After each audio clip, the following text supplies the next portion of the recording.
역대하 13장. 여로보암 왕 18년에 아비야가 유다의 왕이 되었다. 그는 예루살렘에서 세 해 동안 다스렸다. 그의 어머니는 기브아 사람 우리엘의 딸 미가야이다. 아비야와 여로보암 사이에 전쟁이 벌어졌다. 아비야는 전쟁에 용감한 군인 40만을 뽑아 싸우러 나갔고, 여로보암 역시 정예 군인 80만을 뽑아서 맞섰다. 아비야가 에브라임 산간 지역에 있는 스마라임 산 위에 서서 소리쳤다. 여로보암과 온 이스라엘은 내가 하는 말을 들어라. 주 이스라엘의 하나님께서 다윗과 소금으로 파기될 수 없는 언약을 맺으시고 이스라엘을 다윗이 다스릴 나라로 영원히 그와 그의 자손에게 주신 것을 너희들이 모를 리가 없을 것이다. 그런데 다윗의 아들 솔로몬의 신하였던 느밧의 아들 여로보암이 일어나서 자기 임금에게 반역하였다.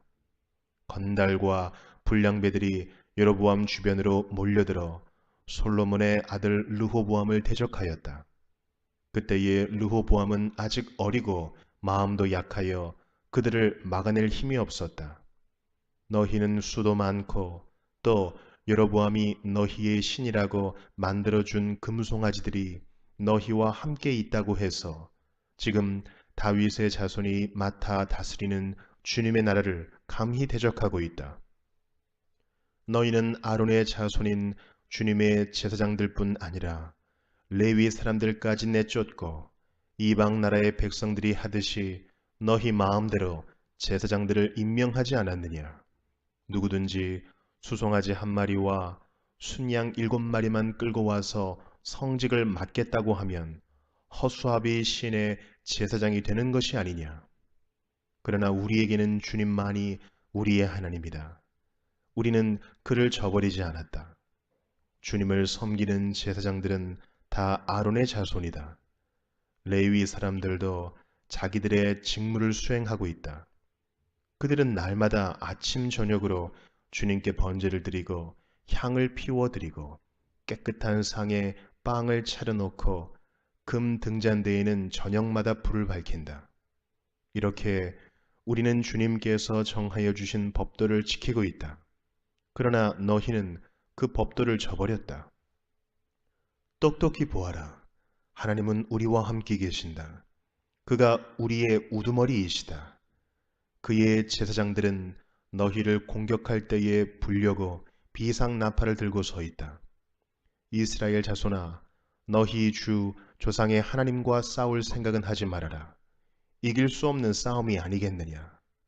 그러나 여로보암은 이미 복병에게 유다 군 뒤로 돌아가 있다가 뒤에서 나오라고 지시하여 두었다. 복병이 매복하는 동안 중심 공격 부대는 유다 군과 정면에서 대치하고 있었다. 유다 군이 둘러보니 앞뒤에서 공격을 받고 있는 것이 아닌가. 그래서 그들은 주님께 부르짖고 제사장들은 나팔을 불었다. 유다 군이 함성을 지르고 하나님께서 여로보암과 온 이스라엘을 아비야와 유다 군 앞에서 치시니 이스라엘 군이 유다 군 앞에서 도망하였다. 하나님께서 이처럼 이스라엘 군을 유다 군의 손에 붙이셨으므로 아비야와 그의 군대가 이스라엘 군을 크게 무찔렀다. 이스라엘에서 뽑혀온 정예병 가운데에 죽어 쓰러진 병사가 50만 명이나 되었다. 이렇게 이스라엘 군이 항복하고 유다 군이 이긴 것은 유다가 주 조상의 하나님을 의지하였기 때문이다. 아비야는 여로보암을 뒤쫓아가서 그의 성읍들 곧 베델과 그 주변 마을들, 여사나와 그 주변 마을들, 에브론과 그 주변 마을들을 빼앗았다. 여로보암은 아비야 생전에 다시 힘을 회복하지 못하고 주님께 벌을 받아서 죽고 말았다. 그러나 아비야는 더 강해졌다. 그는 아내 16을 두었으며 아들 22과 딸 16을 낳았다. 아비야 통치 때의 다른 사건들과 그의 치적과 언행은 잇도 예언자의 역사책에 기록되어 있다. 요한계시록 3장. 4대 교회의 심부름꾼에게 이렇게 써보내어라. 하나님의 7 영과 7 뼈를 가지신 분이 말씀하신다. 나는 내 행위를 안다. 너는 살아있다는 이름은 있으나 실상은 죽은 것이다. 깨어나라. 그리고 아직 남아있지만 막 죽어가는 자들을 굳건하게 하여라. 나는 내 행위가 나의 하나님 앞에서 완전하다고는 생각하지 않는다. 그러므로 내가 그 가르침을 어떻게 받고 어떻게 들었는지를 되새겨서 굳게 지키고 회개하여라. 만일 내가 끼어있지 않으면 내가 도둑같이 올 것인데 어느 때에 내가 네게 올지를 너는 알지 못한다. 그러나 사대에는 자기 옷을 더럽히지 않은 사람 몇이 있다. 그들은 흰 옷을 입고 나와 함께 다닐 것인데 그들은 그럴 자격이 있기 때문이다.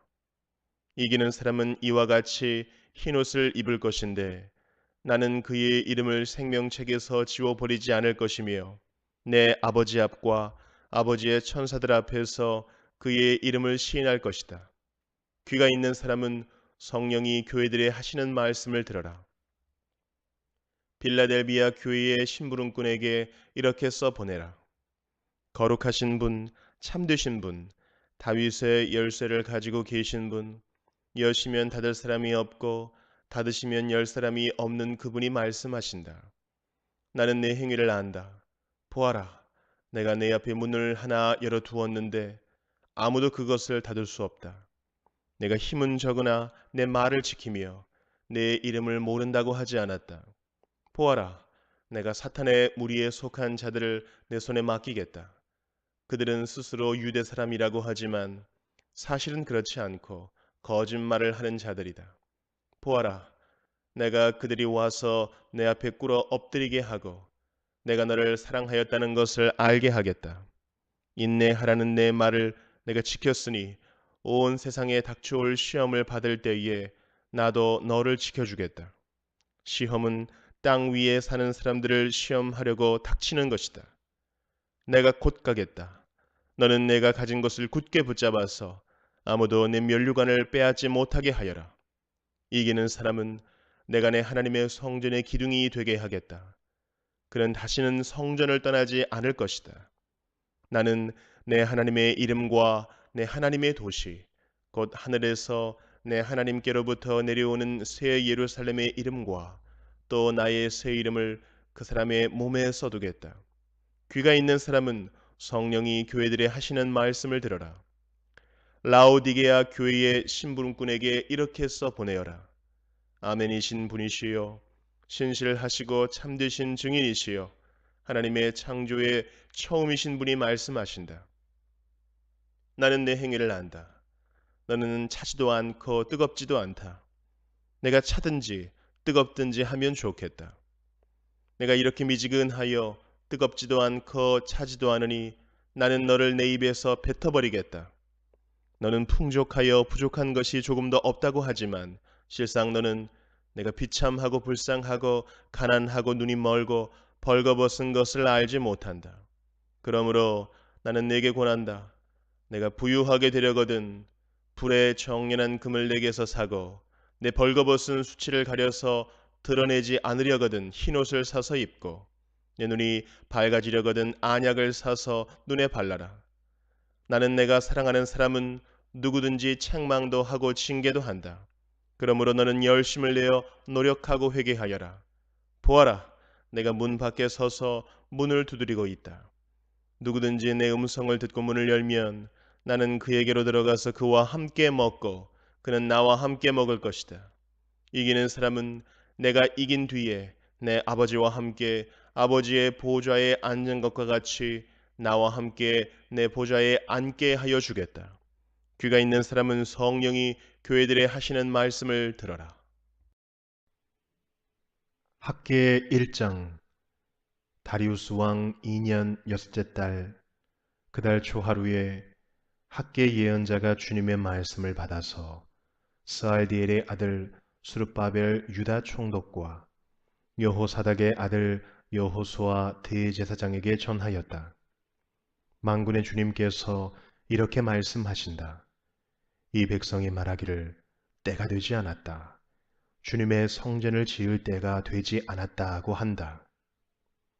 학계 예언자가 주님의 말씀을 받아 전한다. 성전이 이렇게 무너져 있는데 지금이 너희만 잘 꾸민 집에 살고 있을 때란 말이냐? 나 만군의 주가 말한다. 너희는 살아온 지난 날을 곰곰이 돌이켜 보아라. 너희는 씨앗을 많이 뿌려도 얼마 거두지 못했으며 먹어도 배부르지 못하며 마셔도 만족하지 못하며 입어도 따뜻하지 못하며 품꾼이 품삯을 받아도 구멍난 주머니에 돈을 넣음이 되었다. 나 만군의 주가 말한다. 너희는 각자의 소행을 살펴보아라. 너희는 산에 올라가서 나무를 베어다가 성전을 지어라. 그러면 내가 그 성전을 기껍게 여기고 거기에서 내 영광을 드러내겠다. 나 주가 말한다. 너희가 많이 거두기를 바랐으나 얼마 거두지 못했고 너희가 집으로 거두어 들였으나 내가 그것을 흩어버렸다. 그 까닭이 무엇이냐? 나 만군의 주의 말이다. 나의 집은 이렇게 무너져 있는데 너희는 저마다 제 집 일에만 바쁘기 때문이다. 그러므로 너희 때문에 하늘은 이슬을 그치고 땅은 소출을 그쳤다. 내가 땅 위에 간물 들게 하였다. 산 위에도 곡물과 새 포도주와 기름 위에도 밭에서 나는 모든 것 위에도 사람과 짐승 위에도 너희가 애써서 기르는 온갖 것 위에도 가뭄이 들게 하였다.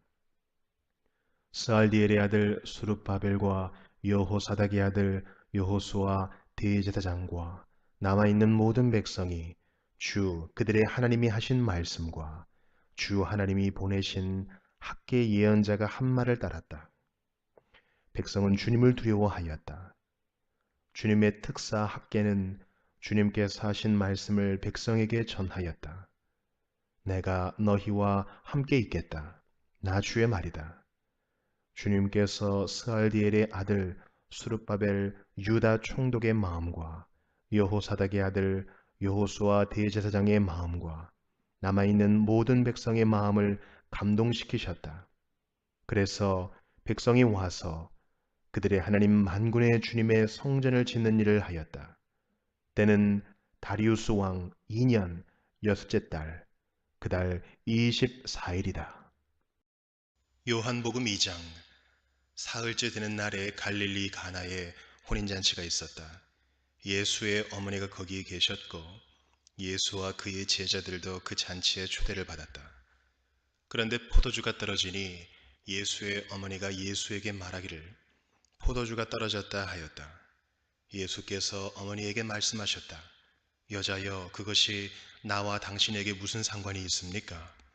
아직도 내 때가 오지 않았습니다.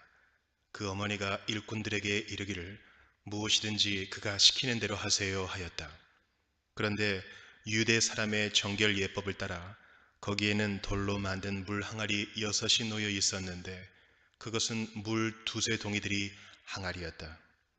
예수께서 일꾼들에게 말씀하셨다. 이 항아리에 물을 채워라. 그래서 그들은 항아리마다 물을 가득 채웠다.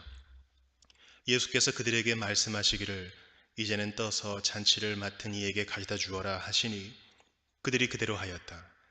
잔치를 맡은 이는 포도주로 변한 물을 맛보고 그것이 어디에서 났는지 알지 못하였으나 물을 떠온 일꾼들은 알았다. 그래서 잔치를 맡은 이는 신랑을 불러서 그에게 말하기를 누구든지 먼저 좋은 포도주를 내놓고 손님들이 취한 뒤에 덜 좋은 것을 내놓는데 그대는 이렇게 좋은 포도주를 지금까지 남겨두었구려 하였다. 예수께서 이 첫 번 표징을 갈릴리 가나에서 행하여 자기의 영광을 드러내시니 그의 제자들이 그를 믿게 되었다. 이 일이 있은 뒤에 예수께서는 그의 어머니와 형제들과 제자들과 함께 가버나움에 내려가셔서 거기에 며칠 동안 머물러 계셨다. 유대 사람의 유월절이 가까워져서 예수께서 예루살렘으로 올라가셨다. 그는 성전들에서 소와 양과 비둘기를 파는 사람들과 돈 바꾸어 주는 사람들이 앉아 있는 것을 보시고 노끈으로 채찍을 만들어 양과 소와 함께 그들을 모두 성전에서 내쫓으시고 돈 바꾸어 주는 사람들의 돈을 쏟아 버리시고 상을 둘러 엎으셨다. 비둘기 파는 사람들에게는 이것을 걷어치워라. 내 아버지의 집을 장사하는 집으로 만들지 말아라 하고 말씀하셨다. 제자들은 주님의 집을 생각하는 열정이 나를 삼킬 것이다 하고 기록한 성경 말씀을 기억하였다. 유대 사람들이 예수께 물었다. 당신이 이런 일을 하다니 무슨 표징을 우리에게 보여주겠소? 예수께서 그들에게 말씀하셨다. 이 성전을 허물어라. 그러면 내가 사흘 만에 다시 세우겠다. 그러자 유대 사람들이 말하였다. 이 성전을 짓는 데에 46해나 걸렸는데 이것을 사흘 만에 세우겠다고요? 그러나 예수께서 성전이라고 하신 것은 자기 몸을 두고 하신 말씀이었다. 제자들은 예수께서 죽은 사람들 가운데서 살아나신 뒤에야 그가 말씀하신 것을 기억하고서 성경 말씀과 예수께서 하신 말씀을 믿게 되었다. 예수께서 6월절에 예루살렘에 계시는 동안에 많은 사람이 그가 행하시는 표징을 보고 그 이름을 믿었다. 그러나 예수께서는 모든 사람을 알고 계시므로 그들에게 몸을 맡기지 않으셨다. 그는 사람에 대해서는 어느 누구의 증언도 필요하지 않으셨기 때문이다. 그는 사람의 마음속에 있는 것까지도 알고 계셨던 것이다.